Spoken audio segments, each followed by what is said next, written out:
Thomas Edison called it his baby. Its development ruined friendships, created empires, and challenged the minds of America's most prolific and competitive inventors.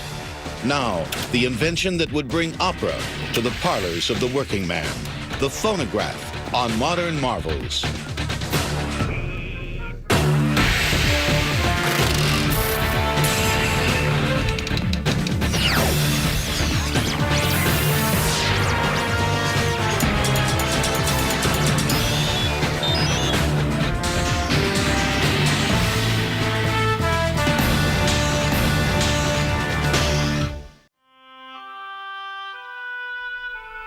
Milan, Ohio, 1847.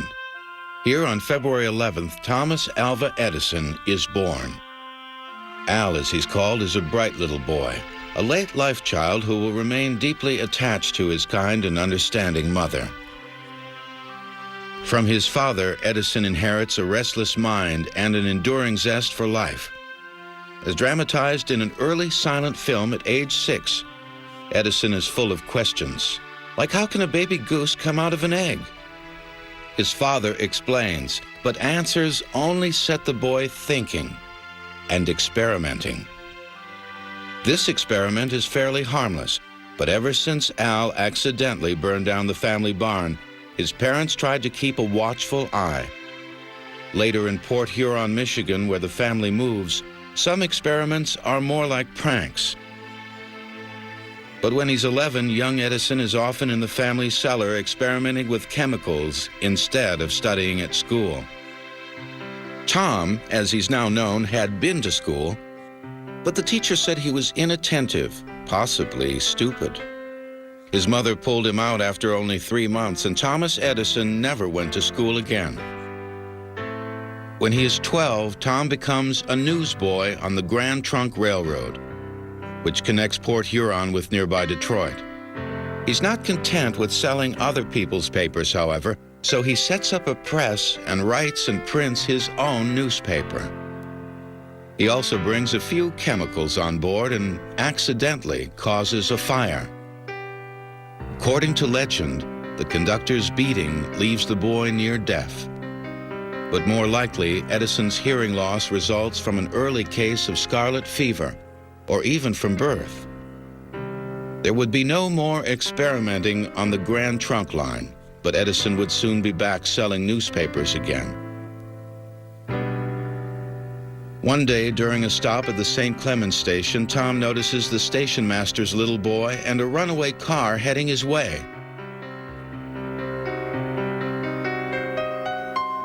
As a reward, the boy's father offers to teach Tom telegraphy, unaware that he's been studying the subject and even built a few telegraphic instruments on his own.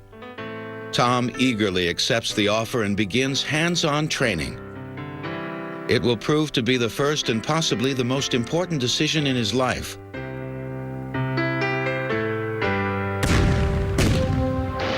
The nation is in the midst of a great civil war when 16-year-old Tom Edison lands his first job as a Western Union telegrapher. For 4 years, he wanders from one station to the next, but he spends so much time reading about telegraphy and dreaming up ways to improve it that he often finds himself out of work with no clear plans for the future. So it was in 1868.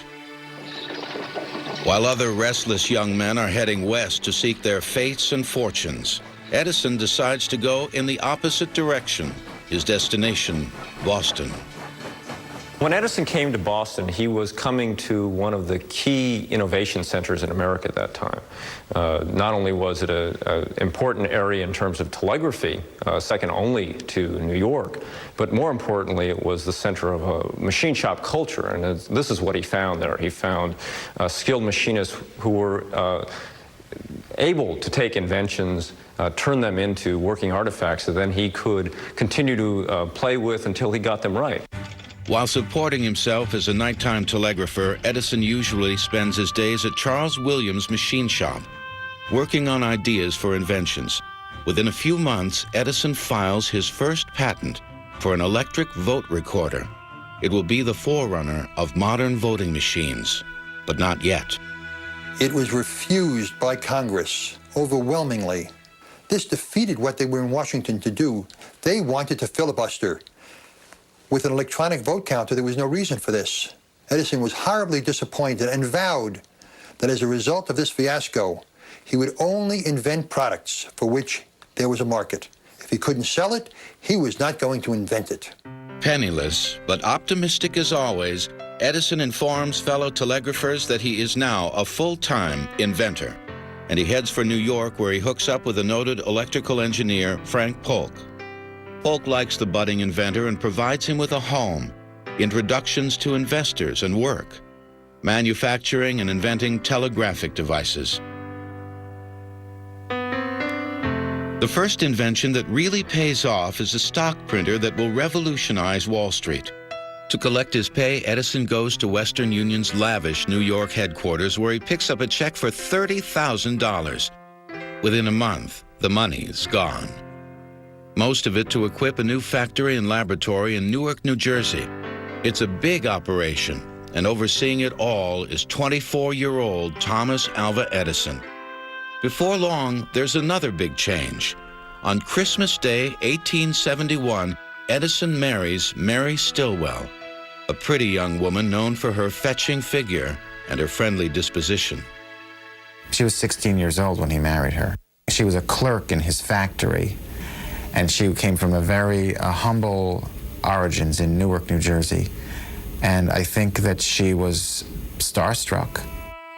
After a brief honeymoon, Mary tries to become a proper 19th century housewife, while her husband eagerly returns to his lab and his first true love, working up inventions. When he is not yet 30, Edison has a steady income and a measure of fame. But he feels restless. And in 1876, he decides to move 12 miles south to a quiet country place called Menlo Park. Edison needed a place where he could both be separated from but connected to the rest of the world. And a place like Menlo Park filled the bill perfectly. He was setting himself up not as a manufacturer, but as a professional change maker, making a living as an inventor.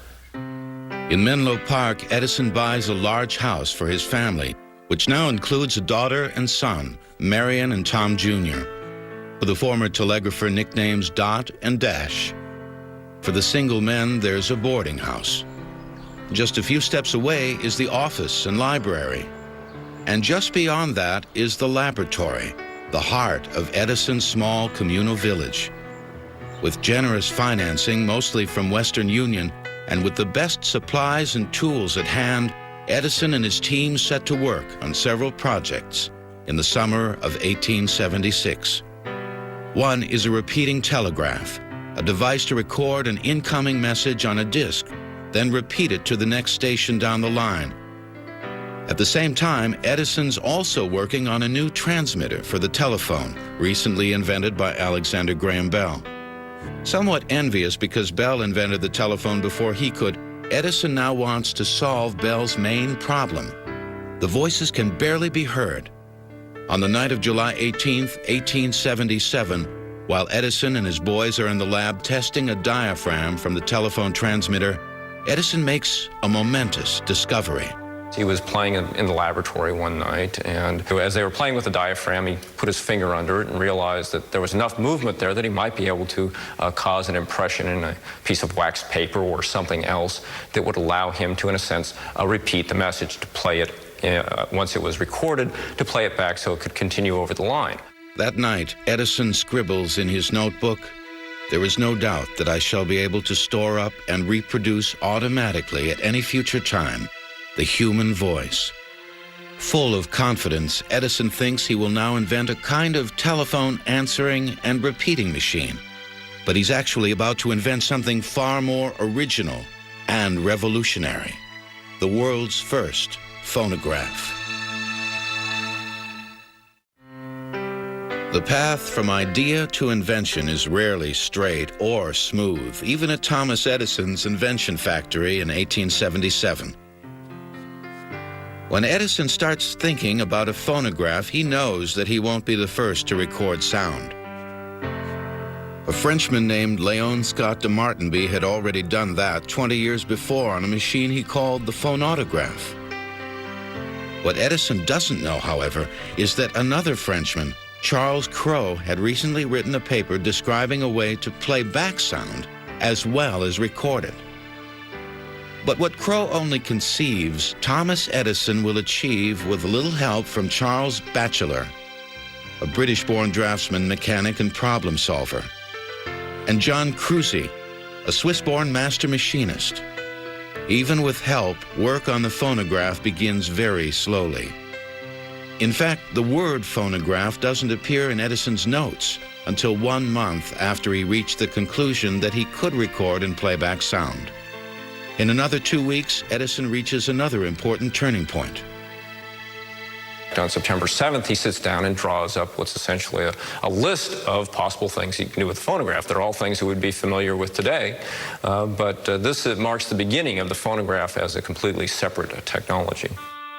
2 months later, Scientific American announces that Mr. Edison has a wonderful new invention for a talking machine. It's a deliberate press leak written at Menlo Park by a close member of the Edison team. But so far, there is no phonograph, not even a sketch of what it will be in its final form. On December 3rd, Edison considers 3 different formats: tape, disc, and cylinder, before making a final decision. 50 years later, he would recall, I designed my original tinfoil phonograph in cylinder form and gave it to my faithful John Cruzy to make. He made fun of it. Whether Cruzy made fun of Edison's drawing or not, he takes it and goes to work. On December 6th, he sends word to the boss that his new invention is finished and ready for a test. In 1927, on the golden anniversary of the phonograph, Edison remembers what he said. The first words I spoke in the original phonograph, a little piece of practical poetry. Mary had a little lamb, its fleece was white as snow, and everywhere that Mary went, the lamb was sure to go.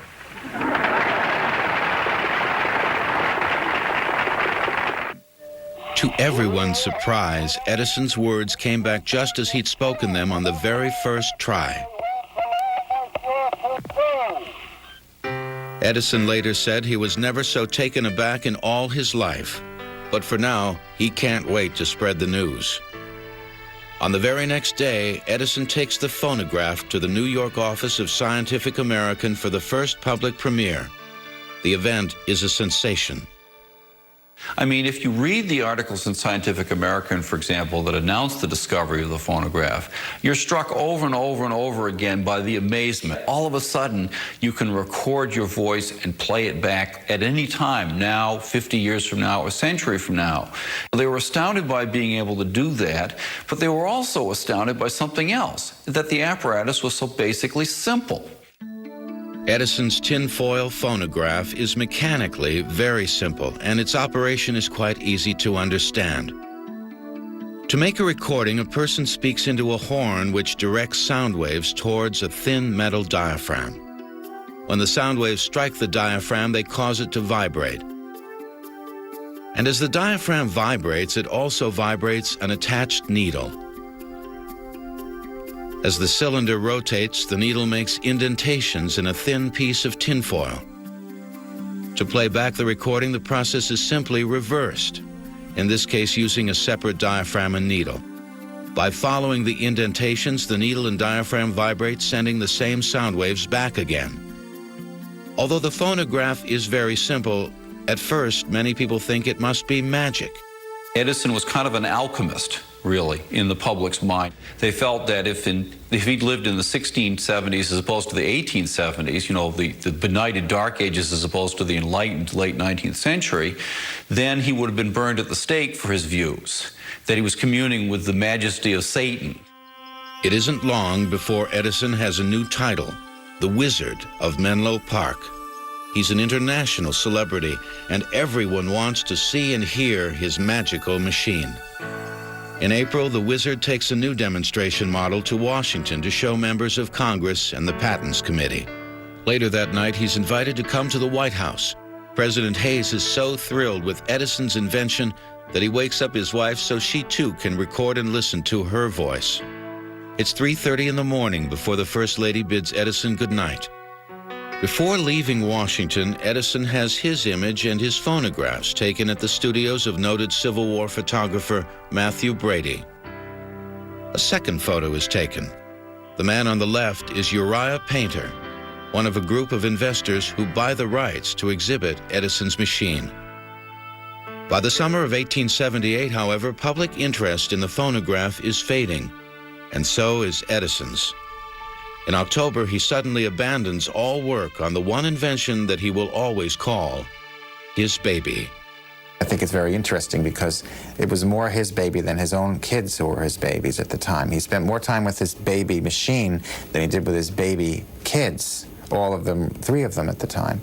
And he nurtured that to a certain point, like you would with a real baby. And then just like he did with his own kids, he totally turned his back on it because he got bored. He wanted to do something different and exercise his imagination more creatively. Edison's new passion is electricity, and inventing the incandescent light bulb and bringing light to people's homes and streets and industries will be his consuming passion for almost 10 years. Then, in 1881, after 3 years as a virtual orphan, Edison's baby is taken in by Alexander Graham Bell. Well, Alexander Graham Bell, when he heard about the phonograph, was astounded that he hadn't thought of it. So after Edison had given it up, Gardner Hubbard, who was one of the leading principals of the Edison Speaking Phonograph Company and also Bell's father-in-law, pushed him into working on this device and trying to make it a practical instrument so that, in fact, they could exploit it. With prize money awarded by the French government, Bell sets up a new lab in Washington. He assigns the task for improving Edison's phonograph to his cousin, Chester Bell, a chemist, and Charles Tainter, a scientist and instrument maker. Working in secret, Tainter and Bell produce the graphophone. One key improvement is that the recording surface is wax-covered cardboard instead of tinfoil, which could only be played 2 or 3 times. The hand crank is also gone, replaced by a motor typically driven by a foot treadle. Recognizing that the graphophone is really a set of improvements on Edison's invention, Bell suggests that they pool their patents and join forces.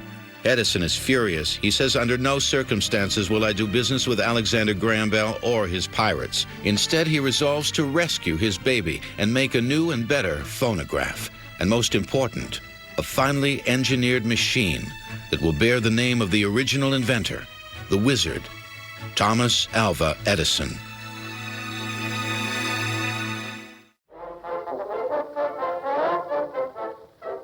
In 1886, when Thomas Edison decides to reclaim the phonograph, the one most associated with his name was still in the future. And when he starts thinking about his favorite invention, he's too involved with other matters to give it personal attention. One matter is Edison's decision to leave Menlo Park. He'd spent little time here over the past 8 years while working on electricity, and he's already started building a much larger laboratory, office, and factory complex in West Orange, New Jersey. Another matter is that Edison has recently taken a new wife, 20-year-old Mina Miller. His reason for remarrying is not divorce. His first wife, Mary, had suddenly died from a brain tumor almost 2 years before at age 29. Unlike Mary, Mina comes from a distinguished and wealthy family. So when the couple move into Glenmont, their elegant new estate in West Orange, Mina is as prepared as she can be to become the wife of a famous, if often neglectful, husband. On his honeymoon, Edison scribbles a few ideas about improving the phonograph. But since he's still deeply involved with electrical concerns, he hands responsibility for the phonograph to others, especially Ezra Gilliland, an old telegrapher buddy, fellow inventor, employee, and the closest friend Edison would ever have. You know, they were known as Damon and Pythias. That's how close they really were. And they grew up together, and they were friends in young adulthood, and Gilliland helped introduce Edison to his second wife, which is a very crucial thing. In fact, Edison and Gilliland were so close, they built side-by-side winter homes in Fort Myers, Florida. Edison drew up the plans. But to Gilliland's dismay, after working on the phonograph off and on for more than a year, in late 1887, Edison suddenly decides that he's taking control. While his friend quietly seethes, Edison throws himself full force into perfecting his baby. One reason for his decision is that the Bell-Tainter graphophone has recently been introduced as a dictating machine and getting the kind of press that Edison loves. He knows the time to catch up is now or never.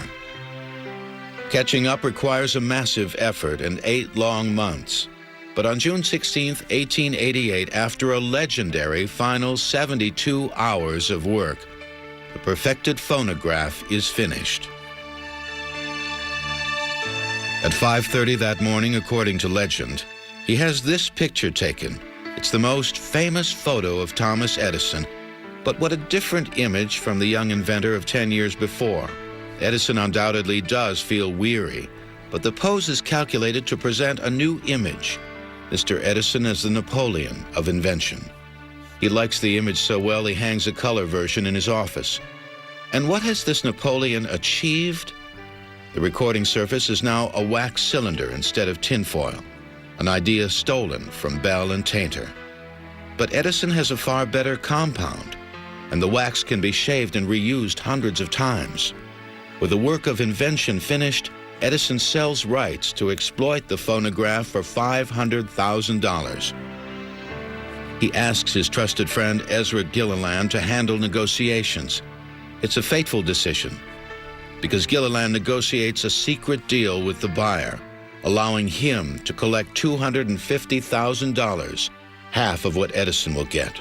When Edison learns of this secret agreement, he feels utterly betrayed. The friendship is over. He never spoke to him again, ever, for the rest of his life. And let's remember that they had built those houses together. Edison did not go back to Florida for 15 years after Gilliland betrayed him. That shows me the depth of his animosity, his revulsion at this turn of events. While deeply hurt, Edison is resilient and optimistic about the future. He gears up to produce 200 phonographs a day. He thinks his invention will be mainly used as a dictating machine in offices. But his first big order is for something less practical: tiny phonographs for talking dolls. With an imported bisque head and lifelike hair, the doll is quite beautiful. However, there are a few problems. The mechanism was really too fragile to be used inside a child's toy. The records were very soft, made of a brown wax material. Any kind of bumping or jarring would break the record, and the records were not replaceable by the doll owner. In addition, the sharp stylus that was used on the record would only allow 1, 2, 3 plays, perhaps maximum, before the stylus actually cut through the record and made the record unusable. Another problem is the quality of the recordings. Edison would later say that he found the voices of the little monsters exceedingly unpleasant to hear.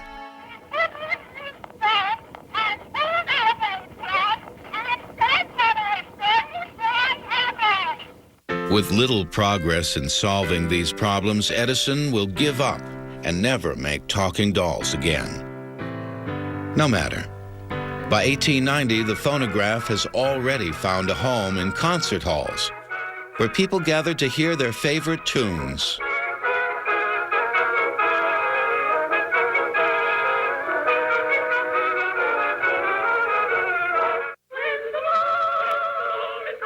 Sing-alongs were also popular.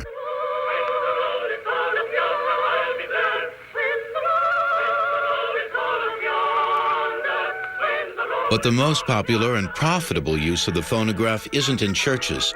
It's in phonograph parlors and penny arcades, in hotel lobbies and train stations. By dropping a nickel into the slot and using the listening tubes, people can hear a rousing Sousa march, a Stephen Foster song, or a bit of 19th century humor.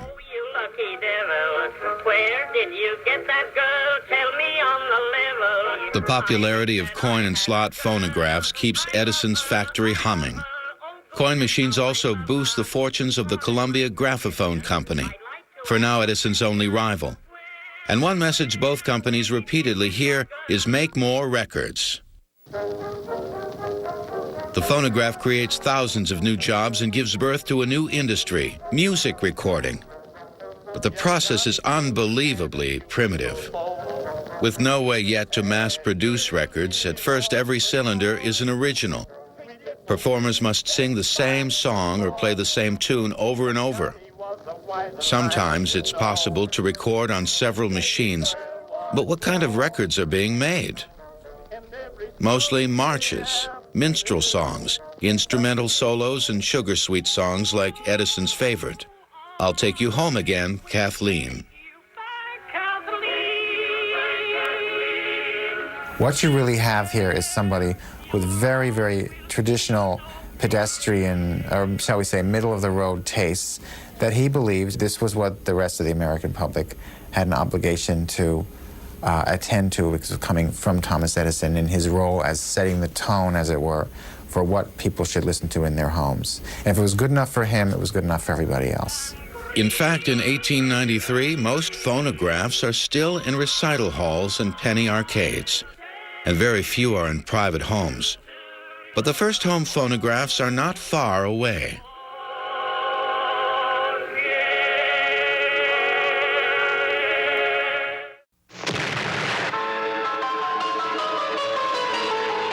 In the mid-1890s, the latest novelty is motion pictures, and Thomas Edison is too busy developing motion picture equipment and making movies to pay much attention to the phonograph.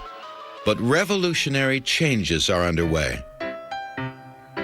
One is that Columbia introduces the first graphophone designed for the home market. And what makes this machine possible is a new spring motor that results in a relatively lightweight and affordable machine, priced at $75. Shocked into action, it takes Edison 2 years to come up with his first home phonograph, a superior machine priced at only $40. 2 years later, there's the Edison standard phonograph at half the price. Then the very next year, Edison brings out the gem. At only $10, it's the least expensive phonograph. But by the time Edison gets into the home market, there's a completely new competitor, the Berliner gramophone, the world's first disc record player. The creator is a young German immigrant, Emil Berliner. In 1877, Berliner invented a telephone transmitter which is sold to Alexander Graham Bell, and 10 years later, he filed his first patents on the disc record player. Like most patent models, the first machine was rather crude, but it already had one big advantage. It was relatively easy to mass-produce flat disc records, and Berliner came up with a novel way to do it. There was a button manufacturing facility called the Duranoid Plastics Company, and they stamped out buttons of various sizes. And my grandfather said, why not press disc records on the button machine? And so he did eventually. 2 years after the invention, he began pressing records, and they were 5-inch discs. And interestingly, the compact disc that's so popular today is also a 5-inch disc. By the late 1890s, Berliner has a better way of duplicating records, and his gramophone has a fine new spring motor. But in 1901, after surviving an exhausting patent suit, Berliner decides to sell all his assets to Eldridge Johnson, the man who made his new motor. Along with Berliner's patents, Johnson gets an incredible bonus: U.S. and Canadian rights to a painting titled His Master's Voice, which Berliner had bought in England 1 year before. Ironically, the machine in the original painting was a phonograph. The artist had offered it to Edison's British company, but they saw no sense or value in it. So for about $250, the artist simply painted a Berliner machine on top of Edison's. And now, Eldridge Johnson owns a trademark that will soon become the most famous trademark in the world. As the 20th century opens, Edison is riding his own wave of success. He's now in control of selling as well as producing his phonographs and records. Sales are up to more than $1 million a year, and the first golden age of the phonograph is underway. Thanks to long years of research by his team, Edison can now mass-produce records. They're called gold cylinders because the process involves electroplating gold onto a wax master. In the coming years, Edison's company continues to develop better and longer playing cylinders. From the very inception of Edison's business career, he believed if he was going to produce a product, it had to be the best. From the very beginning, he was very proud of the name Edison. He put the name Edison on all of his products. And he felt if his name was on the product, the quality must be there. While Edison is consumed with technical quality, his competitors are more interested in satisfying changing public tastes. Early in the 20th century, Victor begins adding operatic arias to its repertoire and signs an exclusive contract with a rising Italian tenor, Enrico Caruso.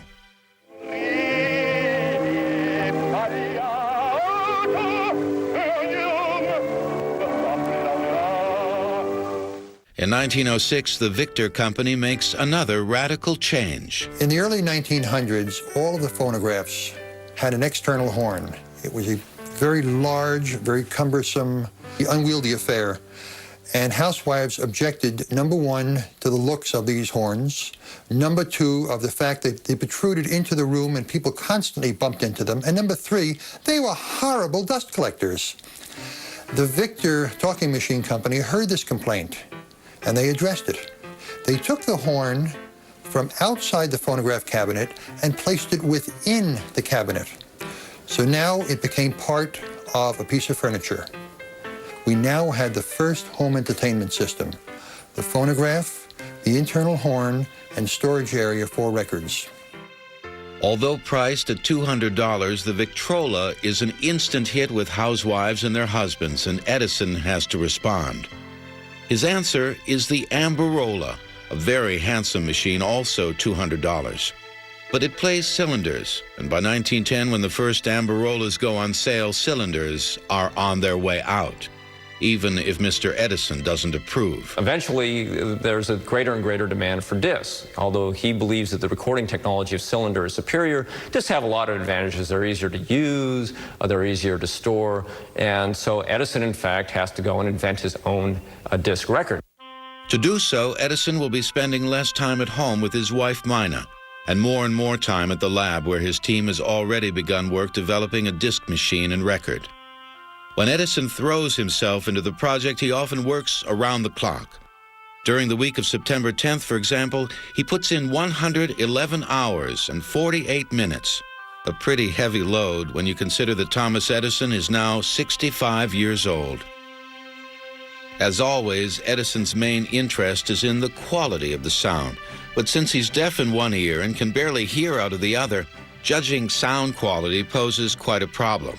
Edison's solution is to sink his teeth into wood so that the sound can vibrate through his skull to his inner ear. In fact, the marks on the framework of this disc phonograph test model were made by Edison's teeth. In the end, Edison and his team produced the finest disc record diamond needle reproducer and playback machine of its day.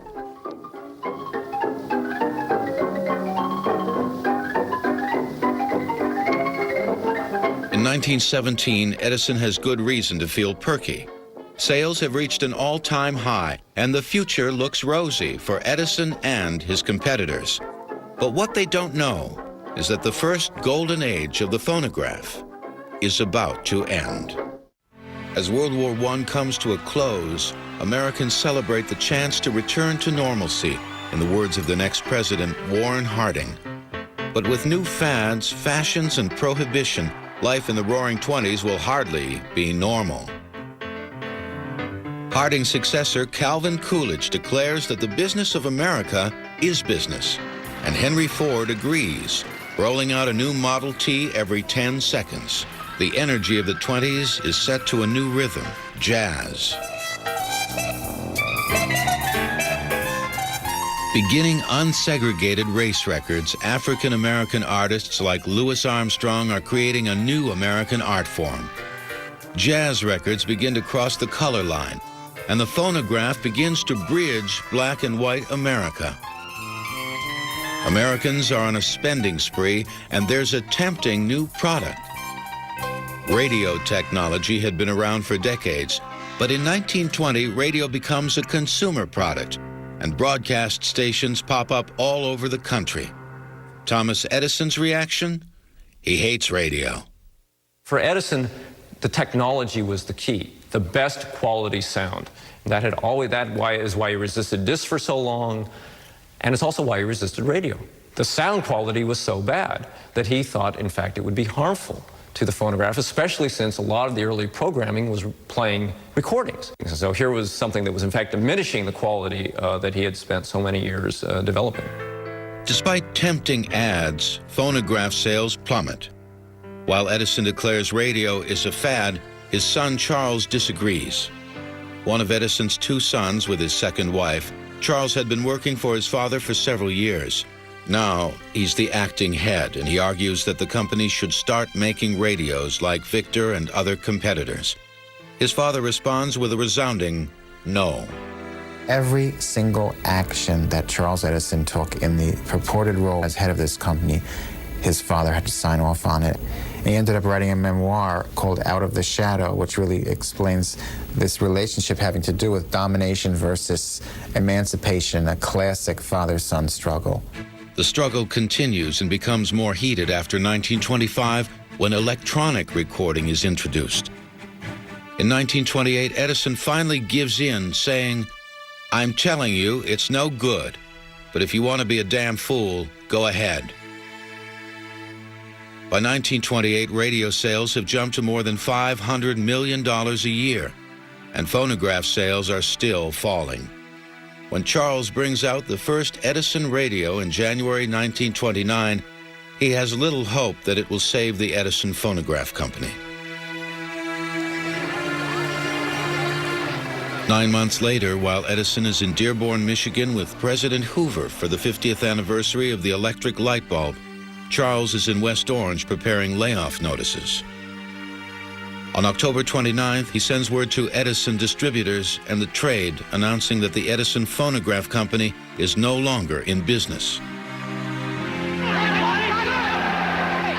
That very same day, the stock market crashes. News of the crash dominates the headlines.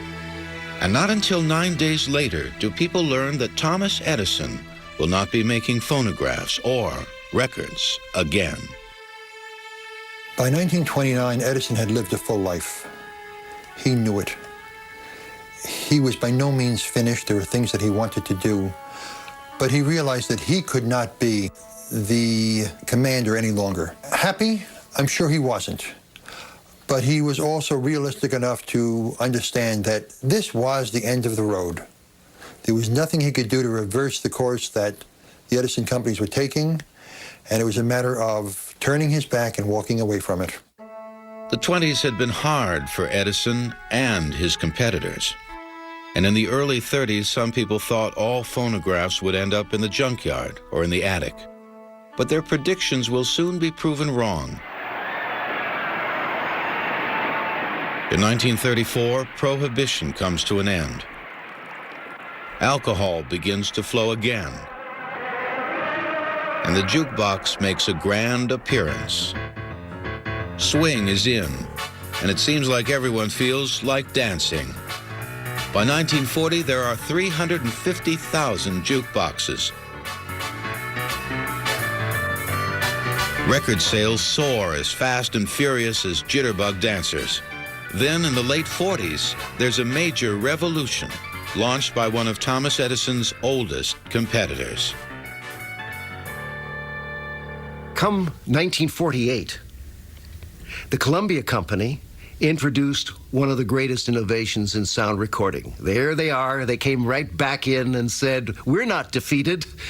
We've got an invention of our own." And of course, it was the long-playing record, which was not made of shellac. It was made of plastic or vinyl or vinylite.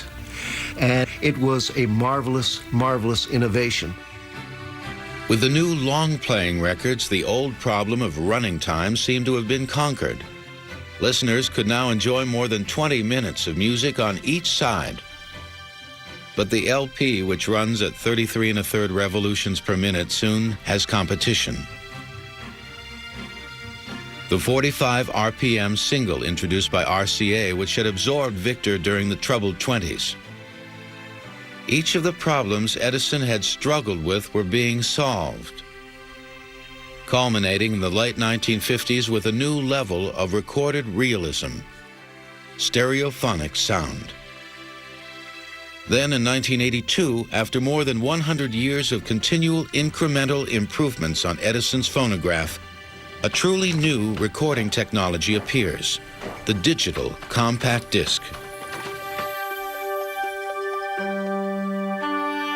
In 1878, 1 year after inventing the phonograph, Thomas Edison wrote down a list of 10 ways he thought it could be used to make people's lives richer, better, and more enjoyable, including talking books for the blind. It was a dream, but the man was so far-sighted that in his own time, he couldn't accomplish what he really wanted to do. But in later years, long after Edison's death, his dreams were fulfilled.